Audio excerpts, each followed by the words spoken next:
ఉమ్మడి ఖమ్మం, నల్గొండ, వరంగల్ పట్టభద్రుల ఎమ్మెల్సీ ఉప ఎన్నిక ప్రచార గడువు ముగిసింది. ఈ నెల 27న 3 ఉమ్మడి జిల్లాల్లో 34 అసెంబ్లీ నియోజకవర్గాల పరిధిలో పోలింగ్ జరగనుంది. బీఆర్ఎస్ ఎమ్మెల్యేగా ఎన్నికైన పల్లా రాజేశ్వరరెడ్డి రాజీనామాతో ఇక్కడ ఉప ఎన్నిక జరుగుతోంది.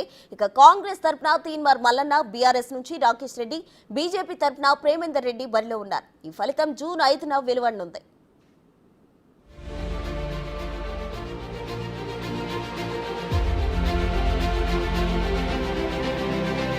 ఉమ్మడి వరంగల్, ఖమ్మం, నల్గొండ పట్టభద్రుల ఎమ్మెల్సీ ఉప ఎన్నికకు ప్రచార గడువు ఇవాళ సాయంత్రం ముగిసింది. ఈ నెల 27వ తేదీన ఉదయం 8 గంటల నుంచి సాయంత్రం 4 గంటల వరకు పోలింగ్ జరగనుంది.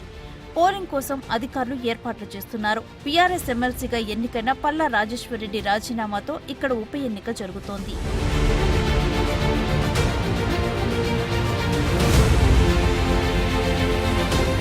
ఉమ్మడి జిల్లాల్లోని 34 అసెంబ్లీ నియోజకవర్గాల పరిధిలో గ్రాడ్యుయేట్ ఎమ్మెల్సీ పోలింగ్ జరగనుంది.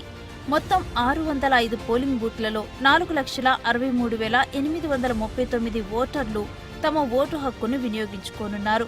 ఓటర్లలో పురుషులే అధికంగా ఉన్నారు. ఎమ్మెల్సీ ఉప ఎన్నిక పోరులో మొత్తం 52 మంది అభ్యర్థులు ఉన్నారు.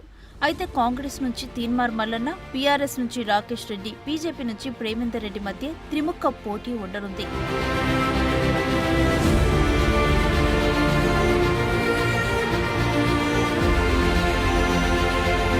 పోలింగ్ కోసం 27వ తేదీన ప్రత్యేక సెలవు ప్రకటించారు అధికారులు. ఉమ్మడి వరంగల్ జిల్లాలో అత్యధికంగా గ్రాడ్యుయేట్ ఓటర్లు ఉన్నారు. వరంగల్ ఉమ్మడి జిల్లాలో 1,73,406 మంది, ఖమ్మం ఉమ్మడి జిల్లాలో 1,23,985 మంది, నల్గొండ ఉమ్మడి జిల్లాలో 1,66,448 మంది గ్రాడ్యుయేట్ ఓటర్లు ఉన్నారు. ఇక పోలింగ్ రోజు ఉదయం 6 గంటల నుంచి సాయంత్రం 8 గంటల వరకు 144 సెక్షన్ అమల్లో ఉండనుంది.